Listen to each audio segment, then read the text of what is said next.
네, 오늘 저는 여성학적인 관점에서 이 비혼 출산이 어떤 문제점을 갖고 있는지에 대해서 이제 말씀을 드릴 텐데, 이제 워낙 시간이 짧아서 근데 제가 준비한 PPT 자료가 좀 많아서 좀 빨리빨리 진행을 하도록 하겠습니다. 네, 일단 이 비혼과 출산이라는 그 조합 자체가 이건 비정상적입니다. 그러니까 이 비정상적인 조합이 어디서부터 시작이 됐고, 이제 근원과 그 문제점과 그리고 그에 대한 대안을 간략하게 설명을 해드리도록 하겠습니다. 우선은 제가 이제 첫 번째 그 원인이 일단 그 급진 페미니즘, 60년대부터 시작한 급진 페미니즘에 있다고 보고요. 두 번째는 이제 90년대부터 본격적으로 확산된 이제 젠더 이데올로기에서 이제 그 원인을 또 찾아볼 수 있고, 세 번째가 우리나라의 좀 특유한 우리나라만의 어떤 그 문제점인데요. 잘못된 저출산 정책, 이 세 가지 요인을 가지고 간단하게 설명을 드리도록 하겠습니다. 네, 첫 번째, 그 페미니즘에 대해서 간략하게 설명을 드리면요. 페미니즘의 키워드는 가부장제입니다. 그 가부장제라는 그 말 자체가 가정에서 아버지가 리더 역할을 한다라는 뜻인데, 이게 이제 어떤 식으로 이 사람들은 확대 해석을 하냐면, 남자가 가정에서 이제 권력을 가지고 행세한다 라고 이제 얘기를 하는 거죠. 그게 이 사회 전반의 불평등의 근본 원인이다라고 이야기합니다. 네, 그리고 그로 인해서 여성은 가정에서 그리고 나아가서 사회에서 억압 그리고 이제 착취를 당한다라는 게 이제 페미니스트들의 이제 아주 공통된 논리입니다. 그런데 이 사람들은, 이 페미니스트들은 얘기하길 이 가부장제를 지탱하는 요소들이 있는데, 바로 그게 결혼, 임신, 그리고 출산, 그리고 이제 자녀 양육이다라는 거죠. 이걸로 인해서 가부장제가 더 탄탄하게 유지가 된다. 그러니까 이 가부장제가 문제인데, 가부장제를 타파하기 위해서는 결국은 가정이 해체해야 된다라는 게 이들의 궁극적인 그 목표입니다. 그게 이들의 이제 주장입니다. 네, 그래서 이제 어떻게 보면은 그 페미니즘의 그 어떻게 뿌리 역할을 하는, 데모 역할을 하는 시몬드 보부아르가 여성은 태어나는 것이 아니라 만들어지는 것이다 라고 49년도에 제2의 성에서 이제 이야기를 하는데, 여기서 이야기하는 것은 뭐냐면, 이 세상에, 이 가부장적인 사회에서 성은 오로지 하나다. 남성 하나밖에 없고, 여성은 그냥 부수적인 제2의 성일 뿐이고, 여성 자체의 어떤 정체성은 존재하지 않는다라고 얘기를 합니다. 그렇기 때문에 여성의 정체성을 찾기 위해서는 이 가부장적인 이 구조에서 이제 벗어나야 된다라고 이야기를 합니다. 그래서 가정에서 벗어나라라는 이제 주장을 하기 시작을 합니다. 그리고 이제 그 다음에 이제 60년대부터 본격적으로 그 보부아르의 그 페미니즘 정신을 이어받아서 이제 60, 70년대 본격적으로 이제 페미니스트들이 이제 활약을 이제 펼치는데, 그들의 공통적인 그 주장을 한번 보시면요. 가정은 안락한 포로 수용소다. 63년도 베티 프리단이 얘기했고요. 또 케이트 밀렛이 모든 그 가정 자체를 계급 관계로 봤습니다. 이건 갈등 관계다. 그리고 또 이제 70년대 파이어스톤은 임신과 양육 자체가 억압적인 그런 요소다라고 하는 겁니다. 거기서 벗어나야 된다. 그리고 안드레아 도우키는 가부장제 자체가 착취며 강간이다라는 주장을 합니다. 그러니까 이들은 그것에 대한 해결책으로 나온 게 이혼, 비혼. 왜냐하면 가정에서 벗어나야 되기 때문에, 그리고 성적 자유를 외치고, 그리고 이제 피임과 낙태를 이들은 이제 주장을 합니다. 네. 근데 이제 제가 간단하게 가정이 도대체 어떻게 형성이 되는지 너무나도 당연한 자연 질서인데, 제가 다시 한번 간략하게 짚고 넘어가도록 하겠습니다. 왜냐하면 이들은 이 모든 질서를 해체하려고 하기 때문에. 네, 일단 가정은 남성과 여성이 만나서 결혼을 합니다. 그리고 결혼과 그 안에서 이제 성을 통해서 이제 임신을 하죠. 그러고 나서 이제 출산을 합니다. 그래서 이제 형성이 되는 게 우리가 말하는 가족이죠. 이건 너무나도 당연한 이야기를 제가 말씀을 드리는 이유는, 지금 이 페미니스트들은 이 모든 질서를 하나하나 다 분리를 시켜놓고 있습니다. 일단 남성과 여성을 의도적으로 분리를 시켜서 갈등 관계를 만듭니다. 그러므로 해서 이제 그 사회 전반에 이혼과 비혼 문화가 전반적으로 퍼지기 시작합니다. 그래서 하나 나타난 게 1969년에 무책이혼법이 이제 법으로 이제 제정이 되는데, 이게 무엇이냐면, 어떤 특별한 잘못이 없더라도 한쪽이 이혼을 원하면 다른 그 상대방의 그 의사를 물어보지 않고도 이혼을 할 수 있는 그 법입니다. 그게 69년도에 통과가 됐고요. 그 다음에 당연히 남성, 여성이 만나면 결혼을 하는데 결혼과 함께 결혼이라는 테두리 안에서 저희가 성을 자유롭게 나눌 수가 있습니다. 그런데 그것을 완전히 이제 그 연결고리를 완전히 분리를 시킴으로 해서 비혼과 동거가 사회 전반에 이제 자연스러운 현상처럼 이제 나타나기 시작했습니다.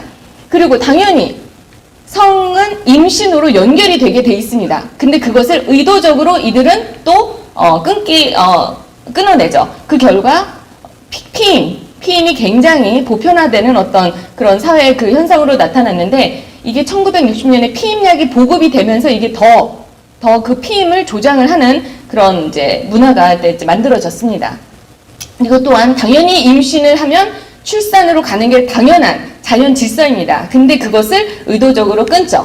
그래서 이제 심지어는 이제 1974년도에 미국에서 낙태법이 이제 낙태가 합법화 되게 이릅니다. 근데 이런 모든 페미니스트들은 이런 모든 질서를 다 끊었는데, 그 결과 어떤 현상들이 사회에서 일어났는지 제가 잠깐 도표를 보여드리면, 69년도에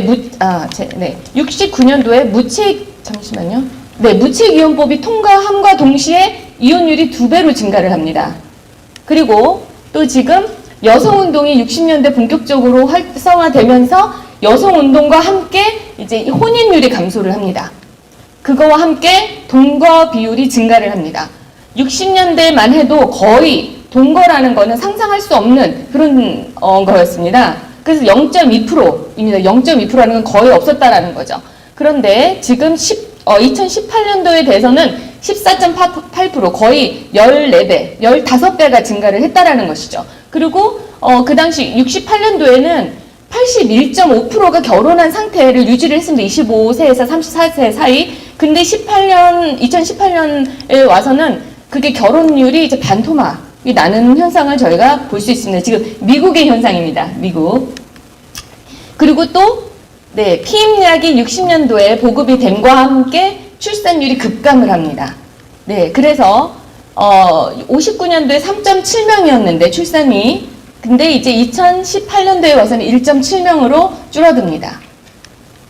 그리고 당연히 이제 동거, 이제 그런 것들이 이제 사회 전반에 만연하다 보니까 혼외 출산율이 증가를 합니다. 그래서 60년대까지만 해도 5% 미만이었던 그 혼인율이 2010년도 와서는 이제 엄청나게 급증을 하는데, 결국은 페미니즘의 등장, 그 당시 급진 좌파들의 그 활동과 더불어 이제 그 혼외 출산율도 증가하는 것을 저희가 볼 수 있습니다. 그래서 특히 흑인 같은 경우는 72.5%까지 찍는데, 평균적으로 한 40.8%가 혼외 출산율이라고 저희가 볼 수 있습니다.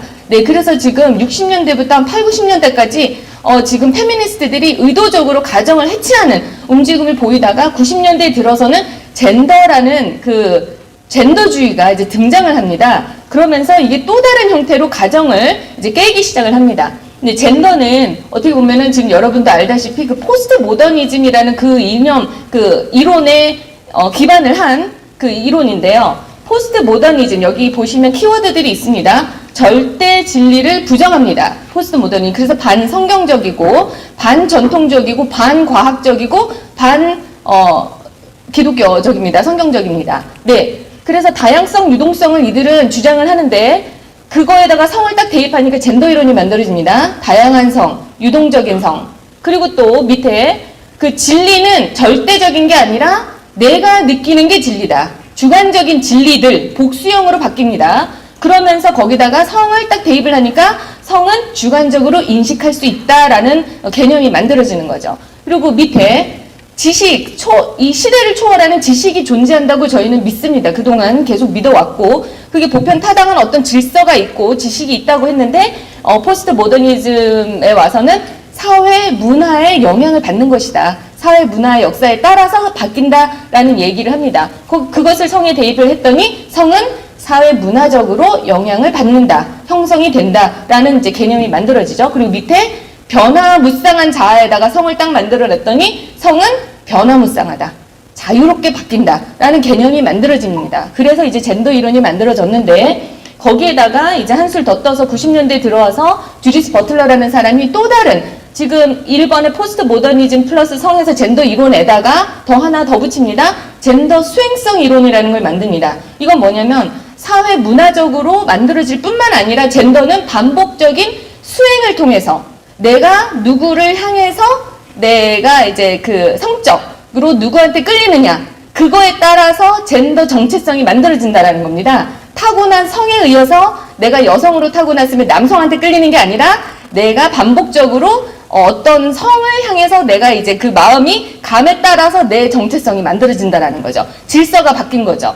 그래서 3번에 보시면 수행을 통해서 젠더 정체성이 만들어지고 그걸로 인해서 생물학적인 성도 바꾸는 그런 시도가 있어 오는 거죠. 이게 지금 젠더 이론이 지금 흐름을 잠깐 저희가 볼 수 있습니다. 네, 그래서 지금 잠깐 요약을 해드리면 이 성이라는 개념 자체가 보부아르에서 여자는 이제 만들어지는 것이다라는 개념에서 생물학적인 성을 근거로 해서 뭔가 약간 사회적으로 이렇게 형성이 되는 어떤 그런 개념이 이제 그때부터 이제 약간 이제 논의가 되기 시작을 합니다. 하지만 그 당시 젠더 개념은 있지는 않았습니다. 그러다가 1960년대에 와서 젠더라는 용어가 만들어집니다. 존 머니라는 성심리학자에 의해서 젠더, 후천적으로 이제 만들어지는 성 해가지고 젠더라는 개념이 만들어지면서 완전히 생물학적인 성과 사회적인 성, 젠더라는 개념 자체를 만들어서 의도적으로 그걸 분리를 시킵니다. 그러다가 이제 90년대에 버틀러에 와서는 거기 또 하나가 더 붙습니다. 성적 지향. 아까 전에 젠더 수행성 이론을 말씀드리지 않았습니까? 그래서 성은 행위, 반복적인 행위로 구성된다. 함으로 해서 이 모든 이 성이 원래 하나였던 이 성 개념이 완전히 완전히 이렇게 난도질이 된 그런 상황에 도달을 한 거죠. 그래서 지금 페미니즘과 젠더를 제가 잠깐 정리를 하면요. 페미니즘, 아까 전에 제가 말씀드린 이 모든 당연한 질서, 여성, 남성을 통해서 만나서 결혼을 하고 성을 통해서 임신이 되고 그 다음에 이제 출산으로 연결되는 이 연결고리를 완전히 분리를 했다라면 젠더는 뭐냐면 이 여성과 남성을 구분하는 이 성 자체에 이제 초점을 맞춥니다. 그래서 여성, 남성이 문제가 아니라 이 성에 초점을 맞추면서 그거를 완전히 세 개로 분리를 합니다. 그러므로 해서 이들이 공통적으로 무엇을 하려고 하느냐? 전통적인 가족, 이 가정 자체, 가정이 만들어진 근간 자체를 없애려고 하는 거죠. 네, 그것을 여러분이 지금 흐름을 통해서 보실 수 있습니다. 그리고 나서 이제 그 다음 이제 우리나라로 한번 돌아와 보겠습니다. 저희 나라는 페미니즘과 젠더 이 이론이 이제 90년대 이후부터 이제 들어왔는데 그 전에 저희 나라 자체에서 벌써 산하 제한 그 정책이 있었습니다. 그렇죠. 그래서 1960년대부터 본격적으로 이제 제가 덮어놓고 놨다 보면 거짓거를 못 면한다라는 그 슬로건을 내세우면서 계속 산하 정책을 지금 제한 정책을 이제 시도를 합니다. 그래서 실제 그 당시 대여섯 명이었던 그래서 그 가정이 지금 70년대 와서는 거의 두세 명으로 확 줍니다. 지금 보면 출산율이 4.5에서 2.9명으로 줄었는데 그 당시도 계속 딸아들 구별 말고 둘만 낳아 잘 기르자. 그래서 제가 학교 다닐 때 저희가 지금 셋인데 저도 모르게 셋인 게 굉장히 창피했던 그런 분위기였던 게 제가 지금 기억이 납니다. 모두 다 2명이었던. 네. 그러다가 8, 90년대 와서는 이게 이미 그 속도가 붙은 거예요. 그래서 나라에서 뭐라고 하지 않아도 이미 자연적으로 그게 이제 줄어들고 있으면서 근데 남아선호 사상이 여전히 있었기 때문에 지금 딸 하나, 잘 키운 딸 하나, 열아들 부럽지 않다라는 저기를 하면서 이제 의도 선택적인 마크를 하지 말도록 이렇게 합니다. 그러다가 2000년대 와서는 심각성을 앓은 거죠. 그래서 이제는 출산 장려 정책으로 이제 바뀝니다. 근데 그때는 이미 그 속도가 벌써 그 산하 제한 그거에 대한 영향과 페미니즘의 유입으로 계속 줄고 있었던 거죠. 그래서 지금 잠깐 이제 보시면 저희 그 출산율이 어떻게 급감이 됐는지 70년대부터 엄청나게 지금 급감이 되다가 90년대 여성이 이제 사회 진출이 증가를 하는데 이게 페미니즘이 동시에 유입이 된 게 또 하나의 그 굉장히 큰 영향을 줍니다. 그래서 계속 보시면 줄다가 지금 현재 0.92명까지 지금 떨어진 그 상황을 저희들이 보실 수 있습니다. 그리고 또 당연히 혼인도 감소하는데 이 원인을 저희가 잠깐 보면은요.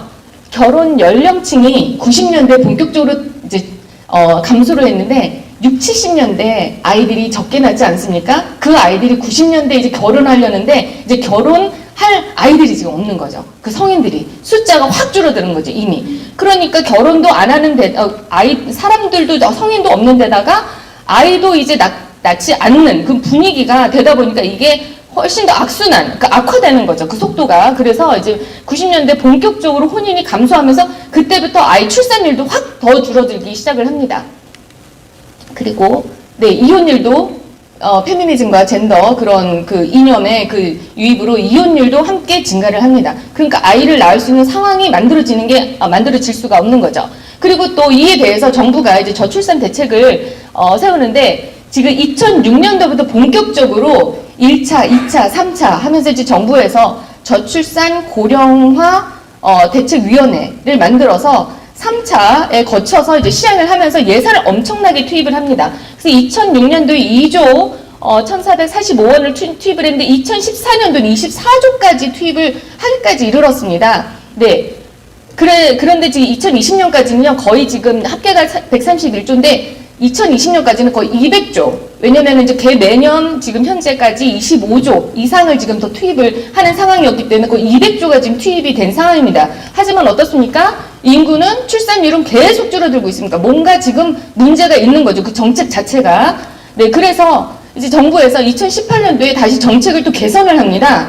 그래서 어떻게 개선을 하냐면 지금까지는 출산율이나 출생아 수에 이제 굉장히 초점을 맞췄는데 여기서 또 문제가 뭐냐면 대상을 누구를 잡았냐면 이미 결혼한 자들, 이미 출산을 한 자들의 초점을 맞춰서 그 돈을 예산을 엄청나게 쏟아붓습니다. 그래서 저도 이제 개인적으로 제가 이제 아이를 둘을 낳았는데 매달 몇십만 원씩 들어왔습니다. 그게 다 이 예산에서 들어온 거거든요. 근데 저는 받으면서 도대체 이게 왜 필요한 거지? 나는 이거 없이도 애 키울 수 있는데, 그 사람들, 이미 결혼한 사람들은 그 돈을 받는다고 아이를 더 낳거나 하진 않는 거죠. 이미 결혼한 사람들은 이미 1.5명 정도는 최소 낳고 있었습니다. 근데 문제는 뭐냐면 미혼자들이에요. 결혼하지 않는 자들인데 거기에 지금 정부가 대책을 크게 마련을 하지 않았던 게 굉장히 큰 문제입니다. 그런데 2018년 이후에 어떤 대책을 내놨냐면 이제 더 이상 출산율에 연연하지 않고 그냥 개인의 삶의 질, 행복 지수 그런 거에 대해 초점을 맞추기 시작합니다. 그러면서 하나 나온 게 뭐냐면 모든 출생을 존중하자 라는 그 개념을 지금 넣습니다. 거기에 지금 비혼 출산이 들어가는 거죠. 2018년도에 이미 정책을 비혼 출산도 제도화하려는 움직임을 아주 정책 속에 넣었습니다.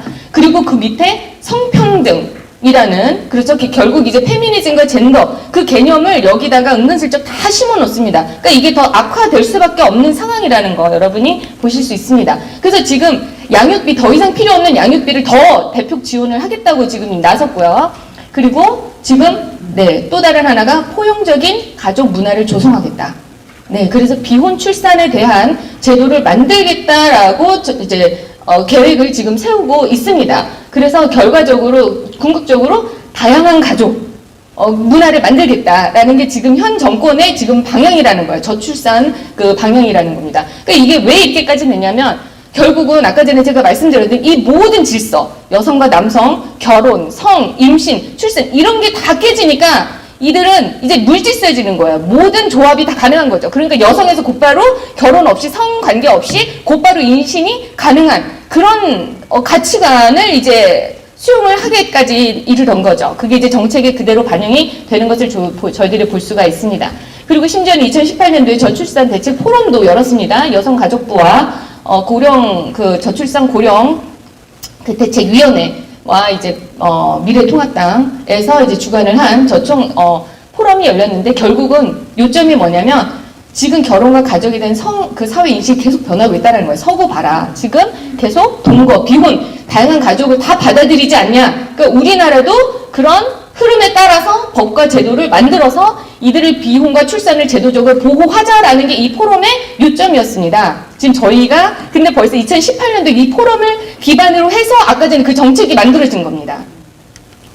그래서 지금 이들은 지금 뭐가 문제냐면 이 저출산이 이렇게 된 이 사회적으로 왜 이렇게 변화했는지 이들은 사회적으로 변화했으니까 거기에 맞춰서 제도를 만들자고 하는데 이 사회가 왜 이렇게 변화했는지에 대한 근본 원인에 대한 분석이 전혀 없다라는 것입니다. 그러니까 결국 아까 전에도 말씀드렸듯이 이런 페미니즘, 이런 젠더, 그러니까 벌써 사람들의 그 가정에 대한 가치관이 바뀌었거든요. 그 바뀌게 된 뿌리가 분명히 있습니다. 그거에 대한 파악을 전혀 하지 않고 당연히 그냥 보여지는 그렇죠. 현상에 대한 어떤 근시안적인 그냥 대안만 제시를 하는 겁니다.